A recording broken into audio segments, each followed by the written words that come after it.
Hello, hello. Welcome to Healthy Perspectives, a podcast that takes on current cultural and social issues through a clinical lens.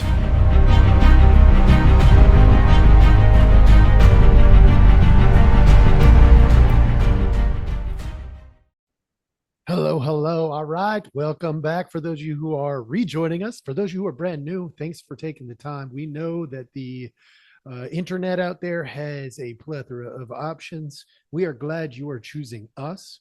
Today, we are going to talk unity and division.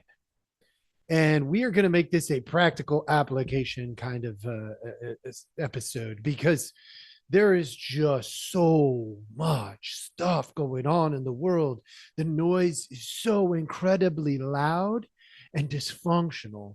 And it would just be foolish for me not to take advantage of this opportunity to help people see what unification looks like and what division looks like. Now, most of these are going to be all along one strand of thought, but I'm throwing one little outside shot out there because there's just some noise that I just want to be really abundantly clear about. So your tip of the day is, remember, you only have two options: love up close or love at a distance. When we are looking at unity, that tip is never going to be more obvious. Okay, love up close or love at a distance. Anytime we choose hate, we are choosing division. Straight up, that's what is happening. Now, I know many of you have probably looked back, and I've got these episodes on, from way back, things about people who have just spewed hatred into the world. Letitia James. In this episode, you're going to see Donald Trump. You're going to see things in the past like AOC. Like there's been all these political figures, but there's also been more than that. You've got all these other figures as well. Today, because I take this episode to places that are challenging culturally, some of y'all are going to walk away a little bit upset with me. I'm not doing that because I want you upset with me. I want you to be challenged. And that's what we're going to do today. People right now are looking to point fingers.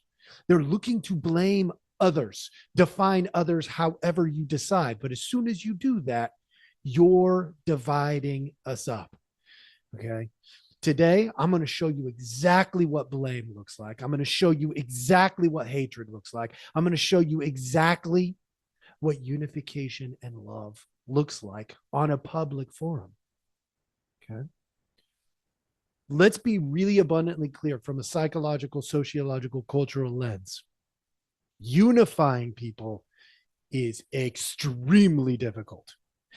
I might even suggest it's more than difficult, that it is a failing mission.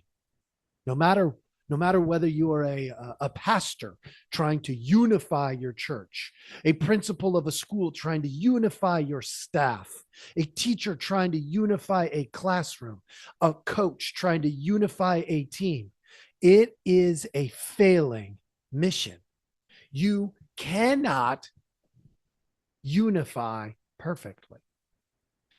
I say that because use that last one as an example. When's the last time you saw a World Series or a Super Bowl team that all stayed together the next year? If they were unified, wouldn't they figure out a way to stay together? Selfishness is going to creep in any crack or crevice that it possibly can. Let's take a look at who attempted unification only to fail. And they fail not because of their misdeeds. They fail because you and I suck. We are the part of the equation that is messed up. And if you can't see that, folks, man, you really got to go look in a mirror. Who's failed? Well, let's start with some easy ones. Abraham Lincoln eradicates slavery in the United States. for all intents and purposes. He was the driving force behind that, at least one of the driving forces behind that, if not the most significant. He failed. Not that he failed to eradicate it. Dude got shot in the head. He could not unify the people during his life. Gandhi, Martin Luther King Jr., another example, trying to end race baiting, stuff that we see today, he was eliminating during his lifetime. And he got killed for it. Nelson Mandela, the Dalai Lama, St. Francis. Dividing people is easy, though. It's super easy. I could come in here and I could say those people, and I could clarify, classify, discriminate between groups of people and say, you should go get those people. And some of y'all would be like thrilled to hear it. You'd be like, yeah, pick up your torch, go get the green guy. Ogre reference. Okay. Dividing people, though, is easy. Hitler, Mussolini, John Calhoun, today's Democrat and Republican parties. Dividing people is easy. I could pick a side, a team, and I could align with them. And here's the reality. If you do that, you're an idiot. I don't want you to be an idiot. I want you to be smarter. Will we ever be truly smart? Probably not. But if you're getting a little bit smarter every day, if 10 years from now you look back at you today and you say, wow, I was not doing some things well, then that means that you have gotten smarter. That's the goal here, folks. You and I will have to decide if we choose to fail or if we choose the easy road. Failing means you unite people. The easy road is to divide people. Your kids, my kids, our grandkids one day will pay for our decision, and that's a fact. So do you want to unite people knowing that you're going to fail? I think that mission is worth it, folks. From a clinical lens, there is no better mission. Unite people. Find common ground. Doesn't mean you have to agree with everything everybody says, everybody does. You don't. But uniting people is a worthy mission. And one of these days, maybe I'll come in here and we'll go through why that's a worthy mission. All right. All you got to do is look to the division model and go, yeah, that's not going to work. I probably just gave you enough evidence.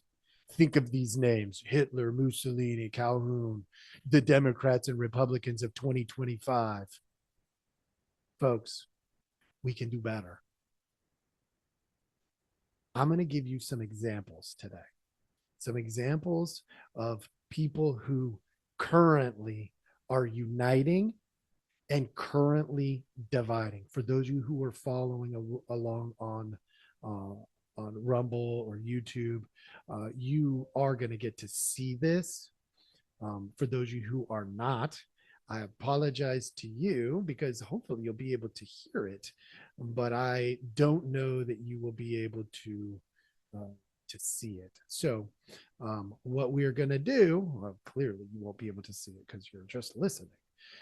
What we're going to cut in, I'm going to give you a brief download of what's coming here. For those of you who are just listening, I have pulled up a video of Erica Kirk at the funeral or the memorial service, really, of Charlie Kirk. And I want you to hear her words. I'm only going to let you listen to about a minute of this. Actually, not even a minute, like 20 seconds, I think, is what the clip that I'm going to show. And in this clip, you are going to hear a unifying message not an alienating, dividing message. Listen here. I forgive him because it was what Christ did and is what Charlie would do. The answer to hate is not hate. The answer we know from the gospel is love, and always love. Love for our enemies and love for those who persecute us. The world needs Turning Point USA. It needs a group that... Folks, you just heard a message of unification, a message of care, of concern, of bringing people together. Folks, that is a good message. That is a unification message. Let me show you at that same memorial a divisive message. For those of you who are following along, you're going to get to see this too. And really, this is what it is. I'm gonna show you Donald Trump and what he chose to say at the memorial. I hate my opponent, and I don't want the best for them. I'm sorry. I am sorry, Erica. But now Erica can talk to me and the whole group, and maybe they can convince me that that's not right, but I can't stand my opponent.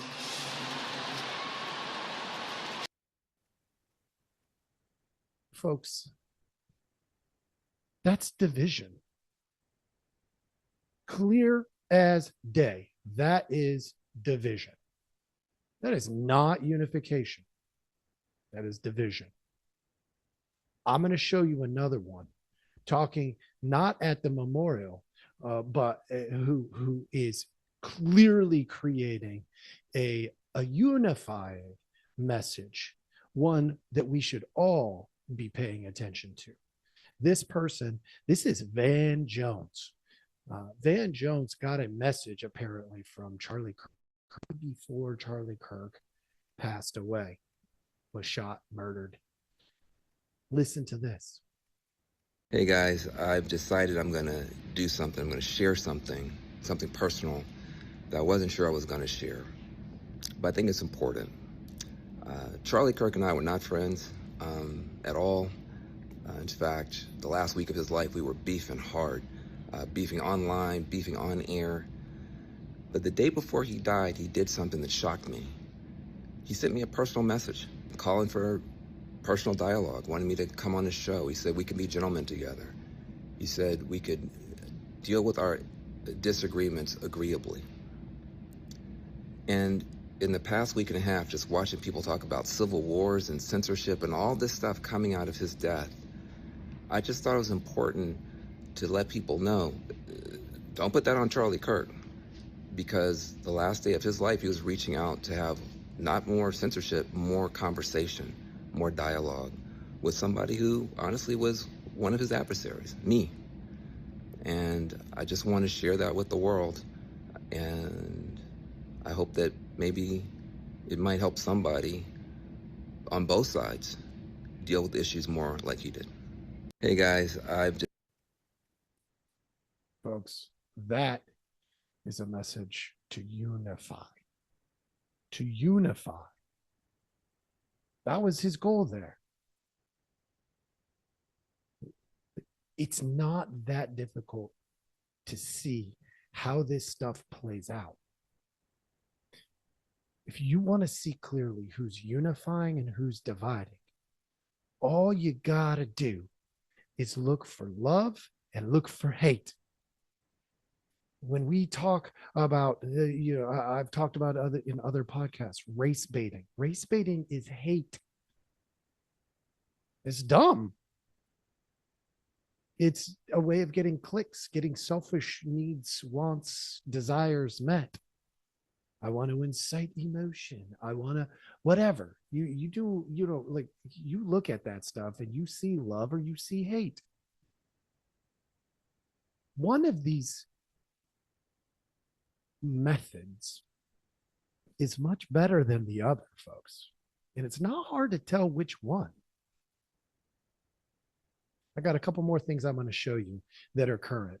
The next one was at the memorial. And the final one is something that I am like just paying attention to because it's stirring up a lot of hate. And I just want to make sure people understand that what it is that they are actually seeing. So we're going to get to the next one. The next one is just super brief, I believe. Let me double check. Yeah, this one should be pretty quick. This is J.D. Vance. This is a message of unification. Okay, so take a look at this.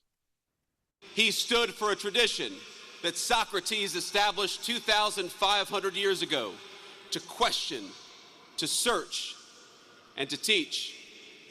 He was Athens and Jerusalem, the city of reason and the city of God in one person. But if he loved those places, they were not his home. America was his home, and he was willing to die for it. That, unfortunately, in our current situation, was far more presidential, far more unifying than the president was at that same memorial. That was somebody saying, look, we are in it together. This is a big deal. Okay. I'm gonna switch gears a tiny bit because I want you to have this this last one, which is it's gonna feel a little bit probably like it's coming out of left field, but it is a big deal that we pay attention to because this guy recently has been making a lot of waves in politics again, and he's an older gentleman, Bernie Sanders. Most of you know who Bernie Sanders is, and he is in this like he is very divisive. He has got a lot of hate coming out, and what's hard for me about him in particular is there's times where he says really good, smart things, but the amount of hatred and divisiveness that comes out of him on a routine basis, and this is probably true for a lot of the politicians that I hear, but like this rhetoric that he is spewing here is very, very divisive, and completely unnecessary. It is purely all about hatred. Okay, so just take a listen to this. Trump has sued and tried to intimidate ABC, CBS, the Associated Press, PBS cut their funding, NPR cut their funding, anybody who covers him critically. And just the other day, he filed a $15 billion lawsuit against the New York Times. They got Stephen Colbert off the air. They got Jimmy Kimmel off the air. And we are seeing Trump's friends now take over CBS and maybe CNN. Freedom of the press and our First Amendment is what sets us apart from tin pot dictatorships. Folks, what he is saying is there's an us and there's a them. He is not doing anything to unite anybody. Not in this and not in most of the stuff he ever presents on. He is not about unifying anything other than his team. That's it. Folks, it is not that difficult to see the difference between love and hate, division, unification. You got to just open your eyes and look. Uniters and dividers are on both teams in the United States, the Democrats and the Republicans. They have that in common. The one thing that divides a Democrat against a Democrat or from a Democrat is what? A Democrat that divides. That's it. If a Democrat is a unifier, then they're going to reach across the aisle because it's the right thing to do, to unite. The thing that divides a Republican from a Republican is a divider. Look for these dividers. Get rid of them from the office. Not because they're bad, evil, horrible people, but because that isn't going to make progress. You want to be progressive in this world? Let's do something different and stop dividing. Start uniting. Do things like what Jesus did, Abraham Lincoln, Gandhi, and Martin Luther King Jr. Find a way to create unity. That would be new in 2025. We've seen it in spurts. Maybe it's time for a new spurt of unification. I hope this helps you look out into the world and find ways to unite. That's my goal here. Because psychologically, sociologically, culturally speaking, what other mission do I have? There is no better mission. There's also no better mission for you. Find a way to reach into the person that's in front of you and connect with them. Thank you so much for following us, liking us, subscribing us, all of those things. I hope this helps. Please share this with whoever you think needs it. And I hope you have a wonderful day.